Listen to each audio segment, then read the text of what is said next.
जय हिंद, जय भारत दोस्तों। मैं पुष्पेंद्र गौड़ आप सभी लोगों का पुनः स्वागत करता हूं मेरी चैनल गणित की चौपाल पर। दोस्तों, कक्षा 9वीं में गणित की जो ज्यामिति वाले अध्याय हैं वो हमारे लगातार चल रहे हैं। ज्यामिति को यदि आप बहुत अच्छे से समझ लेते हैं तो ज्यामिति में ज़्यादा समस्याएं नहीं आती। ज्यामिति में जो प्रमेय हैं उनका बहुत महत्वपूर्ण योगदान होता है। उनके आधार पर हम ज्यामिति की कई समस्याओं को हल करते हैं। तो आज कक्षा 9वीं में जो अध्याय 6 है, रेखा एवं कोण, उसकी सबसे महत्वपूर्ण प्रमेय हम आज पढ़ रहे हैं और वो है कि किसी त्रिभुज के तीनों कोणों का योग 180 डिग्री होता है। इसको एंगल सम प्रॉपर्टी के नाम से भी जानते हैं या त्रिभुज के कोणों के योग की प्रॉपर्टी के नाम से भी जानते हैं। तो दोस्तों, सिद्ध कीजिए किसी त्रिभुज के कोणों का योग 180 डिग्री होता है। तो हम हमेशा कथन को पढ़कर के सबसे पहला काम करते हैं, चित्र को बनाते हैं जो कथन के अनुसार होता है। तो यहाँ पर एक त्रिभुज की बात की गई है तो हमने एक त्रिभुज बना लिया और उसको नाम दे दिया ए, बी और सी। और जो चित्र होता है उसी के अनुसार हम लिखते हैं दिया है। पहला बिंदु हमारे साथ प्रमेय का आता है, दिया है तो हमें दिया है, क्या दिया है? त्रिभुज ए बी सी, बस ये दिया है। फिर वो कह रहा है कि क्या सिद्ध करना है, तो हमें सिद्ध करना है और ये करना है कि त्रिभुज के तीनों कोण, कोण ए, कोण बी और कोण सी, इनका योग 180 डिग्री होता है। ये हमें सिद्ध करना है। अब यहां पर हमें रचना की जरूरत पड़ेगी, तो हम यहां पर एक रचना करते हैं। तो एक लाइन इस प्रकार से आपको यहां पर बनानी है जो किसी एक शीर्ष से पास हो और उसके अपोजिट भुजा या सम्मुख भुजा के समांतर हो। वो आप ए से भी पास हो सकती है, बी से भी पास हो सकती है, सी से भी हो सकती है। अगर हम ए से पास करते हैं तो उसकी सम्मुख भुजा है बी सी, इसके समांतर होनी चाहिए। आप बी से अगर बनाते हैं तो बी की सम्मुख भुजा ए सी, इसके समांतर होनी चाहिए। हम सरलतम तरीका लेते हैं कि ए से एक भुजा इस प्रकार से पास होगी जो कि बी सी के समांतर होगी। उसको हमने नाम दिया एक्स वाई। तो हमने एक्स वाई समांतर बी सी की रचना की जो शीर्ष ए से गुजरती है, जो शीर्ष ए से गुजरती है। तो इस प्रकार से दोस्तों हमने एक रेखा एक्स वाई की रचना की। ये एक्स वाई की रचना इस प्रकार से की जो बी सी के समांतर हो और शीर्ष ए से गुजरती हो। ये हमारी रचना कंप्लीट हो जाती है। अब हम इसकी उत्पत्ति करेंगे या हल। तो दोस्तों यहाँ पर विभिन्न कोण बन रहे हैं, चाहे तो आप नंबर दे दें, नाम भी दे सकते हैं। एक कोण यहाँ पर बन रहा है, इसको कोण 1 नाम दिया, इसको हमने कोण 2 नाम दिया, इसको हमने कोण 3 नाम दिया, यहाँ पर कोण 4 नाम दे दिया, यहाँ पर कोण 5 नाम दे दिया। अब आप यहाँ पर देखेंगे कि दोस्तों एक्स वाई समांतर बी सी है।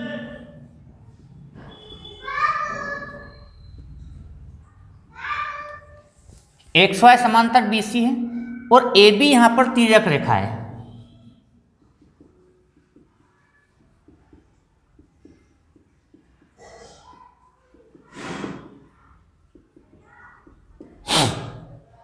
और आप जानते हैं कि जब दो रेखाएं समांतर और एक तिर्यक रेखा अगर गुजरती है तो उसके दोनों ओर बनने वाले एकांतर अंतःकोण हमेशा बराबर होते हैं। तो इस तिर्यक रेखा के विपरीत ओर बनने वाले कोण हमेशा बराबर होंगे। कोण 1 बराबर कोण 4, क्यों? एकांतर अंतःकोण से।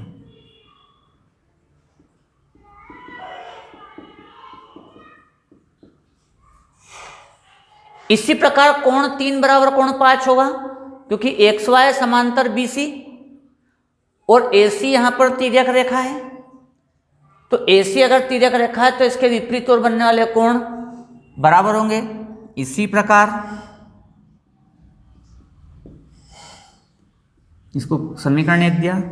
कोण 3 बराबर कोण 5, क्योंकि वो भी एकांतर अंतः कोण है और बराबर होंगे, क्योंकि एक्स वाई समांतर BC है, AC तिर्यक रेखा है, तो ये वाला कोण इसके बराबर होगा। अब आप देखेंगे दोस्तों, कोण 1 धन कोण 3, कोण 1 धन कोण 2 धन कोण 3, ये तीनों का योग 180 होगा, क्योंकि एक सरल रेखा पर बन रहे हैं। तो इन तीनों कोणों का मान 180 होगा। तो कोण 1 धन कोण 2 धन कोण 3 बराबर 180 डिग्री। अब समीकरण 1 और 2 से आप मान देखते हैं, समीकरण 1 व 2 से। तो समीकरण 1 में देखेंगे कोण 1 4 के बराबर है, तो जो कोण 1 की जगह हम कोण 4 लिख सकते हैं। कोण 2 का मान हमारे पास नहीं, तो हम उसको इसी प्रकार रखेंगे कोण 2 को। और जो कोण 3 है दोस्तों, वो कोण 5 के बराबर है, तो जो कोण 3 है उसकी जगह हम कोण 5 रख देंगे, क्योंकि कोण 1 की जगह 4 क्यों रखा, कोण 1 बराबर 4। कोण 3 की जगह कोण 5 इसलिए रखा क्योंकि कोण 3 बराबर कोण 5, तो हो गया कोण 4 धन कोण 2 धन कोण 5 बराबर 180 डिग्री। कोण 4 नाम है कोण B का, कोण 2 नाम है कोण A का त्रिभुज में, और कोण 5 नाम है C का बराबर 180 डिग्री। इसको पुनः संयोजित कर लें, कोण A को पहले लिख दें, फिर कोण B आ गया, फिर कोण C आ गया, बराबर 180 डिग्री आ गया। और यही दोस्तों हमें सिद्ध करना था। बहुत आसान और सरल प्रमेय है, इसको बहुत आसानी से हल कर सकते हैं। तो आप इस प्रमेय को हल कीजिए, और इसको सिद्ध करने के लिए, समझाने के लिए कई गतिविधियां भी हैं, जिसके माध्यम से आप बता सकते हैं कि त्रिभुज के तीनों कोणों का योग 180 डिग्री होता है। इसी अध्याय में एक और सरलतम प्रमेय है, बहिष्कोण प्रमेय, उसे भी हम हल करते हैं। इसी अध्याय में एक बहुत महत्वपूर्ण प्रमेय है बहिष्कोण प्रमेय। यह भी बहुत सरल प्रमेय है, बहुत आसानी से हल होती है, बहुत आसानी से समझ में भी आती है। इस प्रमेय का भी बहुत ज़्यादा मात्रा में उपयोग होता है। प्रमेय को हमेशा पहले उसका कथन बहुत ध्यान से पढ़िए, वो कथन आपको चित्र बनवाने में और समझ पैदा करने में बहुत महत्वपूर्ण योगदान देता है। और प्रमेय अपने आप में पर्याप्त होती है, उसका कथन पर्याप्त होता है आपको मार्गदर्शन के लिए। देखिए कैसे, यदि एक त्रिभुज की एक भुजा बढ़ाई जाए, तो हमने मान लिया कि ये एक त्रिभुज है,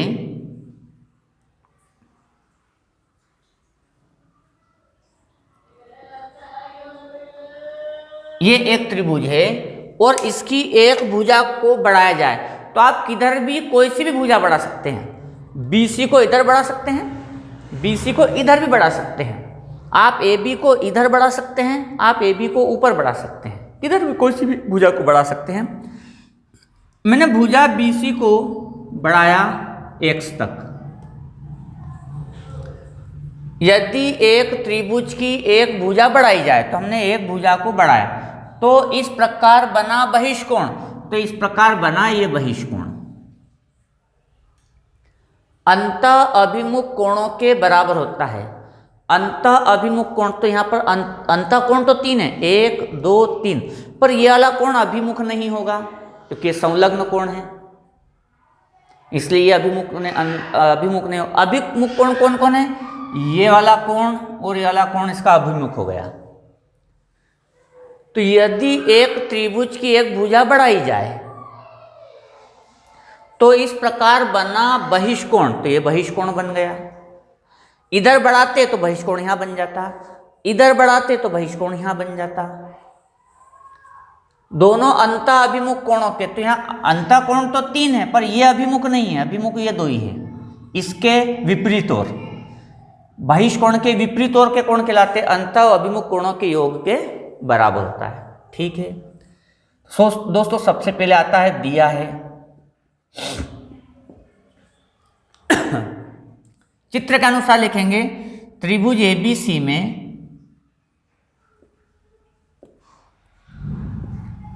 भुजा BC को, भुजा BC को x तक बढ़ाया गया, ये हमने लिख दिया। दूसरे नंबर पर बिंदु आता है सिद्ध कीजिए, या सिद्ध करना है भी लिख सकते हैं, सिद्ध करना है। तो क्या सिद्ध करना है?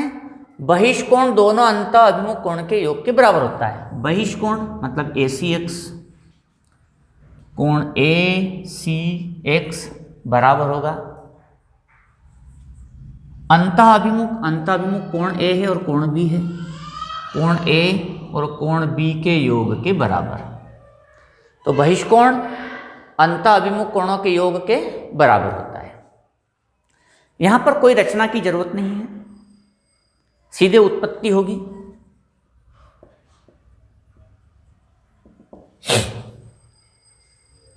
तो दोस्तों ये कोण है, तो मैंने इसके साथ वाला कोण लिया और इन दोनों कोणों का योग 180 डिग्री होगा। तो बाह्य कोण जो है ACX प्लस ACB बराबर 180 डिग्री। क्यों? रैखिक युग्म से, ये हो गया रैखिक युग्म। इन दोनों कोणों का योग 180 डिग्री होगा क्योंकि ये दोनों रैखिक युग्म हैं। तथा कोण A धन कोण B धन कोण ACB बराबर 180 डिग्री। त्रिभुज के तीनों कोणों का योग, त्रिभुज के तीनों कोणों का योग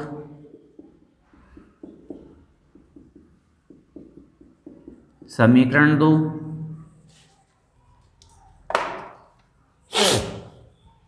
दोस्तों ये कोण और ये कोण, इन दोनों कोणों का योग 180 डिग्री होगा रैखिक युग्म से, और ये वाला कोण, ये वाला कोण और ये वाला कोण, ये त्रिभुज के तीनों कोणों का योग अभी हमने जो प्रमेय की उससे 180 डिग्री होगा। समीकरण 1 व 2 से, समीकरण 1 व 2 से दोनों का RHS बराबर है तो LHS बराबर होगा कोण ACX धन कोण ACB बराबर कोण A धन कोण B धन कोण ACB। RHS दोनों का बराबर है तो LHS बराबर होगा, तो ये ACX ACB और कोण A धन कोण B धन कोण ACB। अब आप देखेंगे कोण ACB से कोण ACB कट जाएगा, तो मेरे पास बचता है कोण ACX बराबर कोण A धन कोण B। और यही हमें सिद्ध करना था कि जो बहिष्कोण है कोण ACX वो दोनों अंतः अभिमुख कोण जो विपरीत और कोण होते हैं उनके योग के बराबर होता है। तो ये भी एक बहुत सरल प्रमेय है दोस्तों, बहुत आसानी से आप कर सकते हैं। इस प्रकार से आज हमने 2 प्रमेय की, दोनों ही महत्वपूर्ण प्रमेय हैं। हमारा अध्याय लगातार जारी रहेगा और अधिक जानकारी के लिए आप मेरी चैनल को सब्सक्राइब कीजिए ताकि पुराने और नए सारे वीडियो आप आसानी से देख सकें। फिर मिलेंगे, तब तक के लिए जय हिंद, जय भारत।